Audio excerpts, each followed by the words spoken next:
Welcome to our third TV trivia video on Patreon. This is Tim in Tokyo. And this is Paul in Hanover, New Hampshire. How's it going out there in TV land? And I say TV trivia, and it tends to be 60s and 70s TV trivia because that's what I know. And that's what I know, coincidentally. And, Or some not. 80s, but then I came to Japan and I barely know anything about American TV after that. And anyway, it's in the neighborhood of Batman, and that's why we're It's true. doing TV trivia in the first place. So, And I'm kind of drowning in TV trivia myself right now. Tim, for a long time, has been watching reruns from the 70s and early 80s, but I And only 60s. recently got into that, in the 60s too. But just last night on All in the Family and Mary Tyler Moore Show, respectively, I saw Sorrel Book, Boss Hogg from TV's Dukes of Hazzard, as Archie's boss on All in the Family. And I saw Penny Marshall as a nurse who occasionally shows up on Mary Tyler Moore Show as her across-the-way neighbor in her new penthouse apartment. So I'm filthy with TV trivia today. I think, didn't Penny Marshall, like in the first season of Mary Tyler Moore, show up as a stewardess? Ooh, I think you're right that she showed up in one form or another. But it's funny to watch the entirety of the Mary Tyler Moore Show and see the same actors reappear as different characters from time to time. Well, actually, I've got a trivia question in that vein coming up. So, Oh, wow. We didn't plan this, folks. This is all improv. well, I planned it. No, I mean, okay. My monologue about watching, television Right. and trivia was completely unscripted and just happened Yeah. to segue into Tim's comment or Tim's quiz. All right, so the first question comes from the category, I know you knew the answer to this when we were kids, but do you still remember it? Terrific name for a game show that I think we should immediately begin to produce. During the 5 seasons of The Brady Bunch, there were 2 3-part stories, both of them featuring family vacations. What were the destinations of those vacations? And I'm not giving you any choices because I think you're going to get this. Number 1, the Grand Canyon. Number 2, Hawaii. Yes. Okay, good. Amazing the images that flash before my eyes, my mind's eye, when you say those words. 2 family vacations, 3-parters. Wait a minute, the Zodiac Crimes? Didn't they meet a giant clam? Oh, Greg. And Batman has a tiki that's put a curse on him. Anyway. Well, he did surf once, so he and Greg do have something in common. That's true. Second question. This is a Mary Tyler Moore Show question. Which future TV and movie star's very first IMDb credit is on the Mary Tyler Moore Show? A. Helen Hunt. B. Bruce Boxleitner. C. Henry Winkler. D. Mackenzie Phillips. Bruce Boxleitner. Yep, that's right. Yes, yes. And all 4 of them did appear on Mary Tyler Moore before they were famous. For Winkler, it's actually his second IMDb credit. But yes, Boxleitner played a guy called Rick Welch in one scene of the season 4 episode I Gave at the Office. Rick is a guy that Ted brings in to introduce to Murray's daughter, who's been hired to work in the office.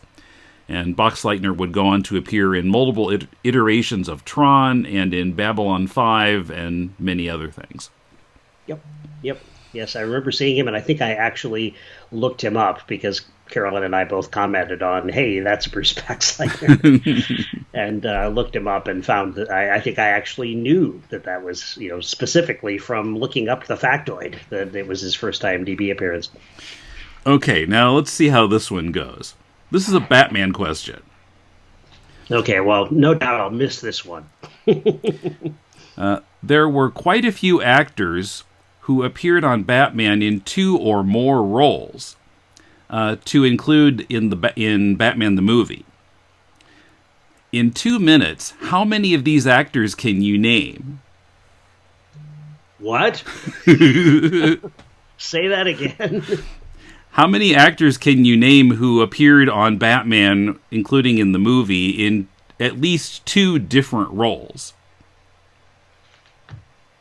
Oh boy. Let's see what comes to your mind. Go. Lee Merriweather. Yeah. Uh,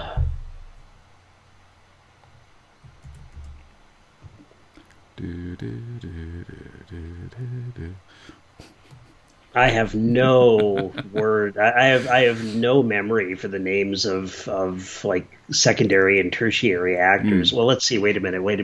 Yeah, yeah. Kane Brolin. You're getting it mixed up with somebody I went to high school with. Oh, Brolin, okay. Brolin is the right Charles last name. Brolin. Yeah, James Brolin. James Brolin. Sorry, I said Charles.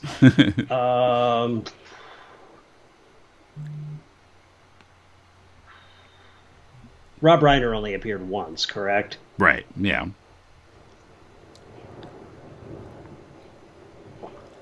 Uh, Think villains.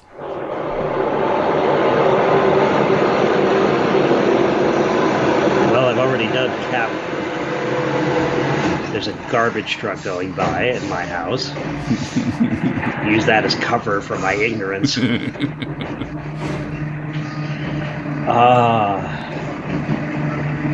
Well, I know.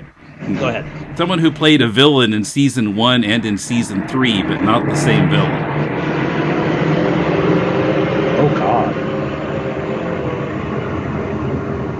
Oh! Of course, Ann Baxter. Mm-hmm. Thank you. That was too generous of you. About 15 seconds left. Sorry, I am just completely drawing a blank. I have no memory for the secondary and tertiary characters like hench people, for example. Okay, well, yeah, the hench people, I had to get help myself, but with the help of Mr. Glee, High C, and Clavier Ankh on the all-seeing, all-knowing 666 Batman message board. I'm sure that's not nearly as effective when you have to see me reach for the microphone. They gave me some henchmen who appeared more than once, but I came up with a lot of other ones on my own. So, please go ahead. So with including those henchmen, I came up with 22 people. I'm so embarrassed. All right, lay them on us, Tim. Okay, so you mentioned Ann Baxter, Zelda, and Olga, Lee Merriweather, Catwoman, and Lisa Carson, James Brolin, who was actually on 3 times. Ralph Staphylococcus, the driver, in The Cat and the Fiddle, Reggie the policeman in The Catwoman Goeth, and Kid Gulliver in Ring Around the Riddler. Also, we have Leslie Parrish, who was Dawn Robbins in the first season, and Glacia Glaze at the end of the second season with Mr. Freeze. Okay. Howard Duff, who was in a window cameo as Sam Stone from Felony Squad, and then was Kabbalah in season 3. Of course. Reginald Denny, King Boris, and Commodore Schmidlap. Yes. That was his last role, and I listed in IMDb as well. Liberace, Chandel, and Harry in the same 2-parter. Oh, that's not fair. Actually, it is. It's completely fair. Milton Berle as a prison guard in Ma Parker, and then as Louis the Lilac. Yes, of course. Diane McBain as Lisa, the Mad Hatter's first mall, and then as Pinky Pinkston. Edie Williams, the Kit Kat Club hostess, and then as Ray, one of the 3 women working with Chandel. Oh, of course. Let's see. Victor London, Octopus in Fine Finny Fiends, and then Chief Standing Pat in the season 3 Shame. Right. C.V. Aberg, Mimi in The Devil's Fingers, and Undine in Surf's Up Joker's Under. Okay, this is a little bit of a tricky one. Van Johnson, because not only was he the Green Hornet, he played LBJ in the movie. but only the voice of LBJ. Oh, no kidding. Huh, brilliant. And then the ones that I got help with, these are mostly henchmen. Joe E. Tata was a henchman in Ring of Wax, His Honor the Penguin, and I'll Be a Mummy's Uncle. Gil Perkins, so Mr. Gleese points out he's a stuntman who appeared in King Kong and Frankenstein Meets the Wolfman. Nice. He was a henchman in The Joker is Wild, The 13th Hat, The Bat Movie, and Ring Around the Riddler. And he played the jury foreman in The Funny Feline Felonies. Oh, that horrible jury scene. Clavier Ankh pointed out Lewis Charles, who was Hawkeye in Fine Feathered Finks and Armband in The Sport of Penguins.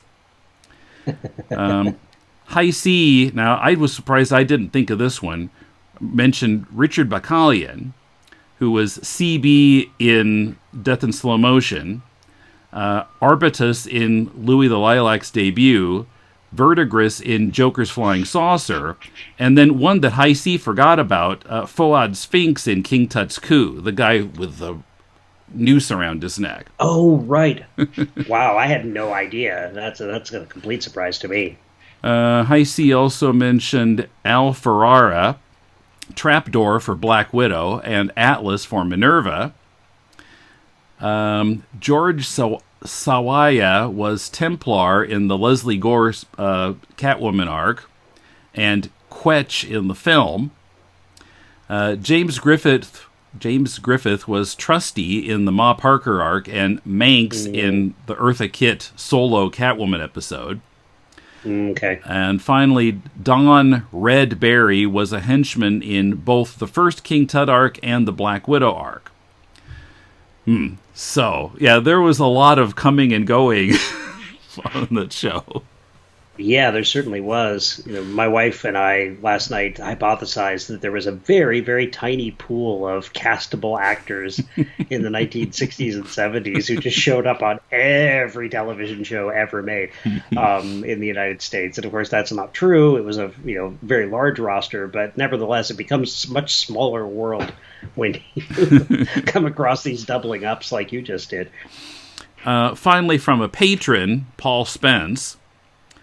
His question for you is, which member of the Hogan's Heroes cast performed in operas? Do I need to give you the choices? Give them to me anyway, just so our listeners can have the opportunity to. All right. Robert Clary, Bob Crane, Werner Klemperer, Richard Dawson. I'm going to say Werner Klemperer because he was a conductor. Well, his father was a conductor. Father. Yes, but Klemperer actually did some conducting as well, right? Perhaps. I'm not sure. I know that he performed both in operas and in musicals. Wikipedia didn't go into it in very much detail. And Paul Spence just said that he was son of legendary German conductor Otto Klemperer and performed in musicals and operas. Okay.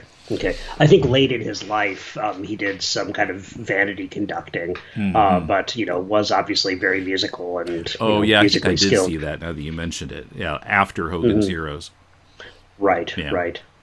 And after his world famous and career making window cameo on the Batman show. Not even wearing a Nazi uniform. Shows how versatile he was. Okay. All right. Well, that's our trivia for this time. So thanks for playing. Oh, man, I got so overconfident after getting those first 2 or 3 questions right. I've been schooled. I'll be that was a big one to throw at you out of the blue. Yeah, 120 seconds to come up with, 30 names? That's 22, amazing. Yeah. It felt like 30. All right, thanks for watching, folks. Okay, see you next time.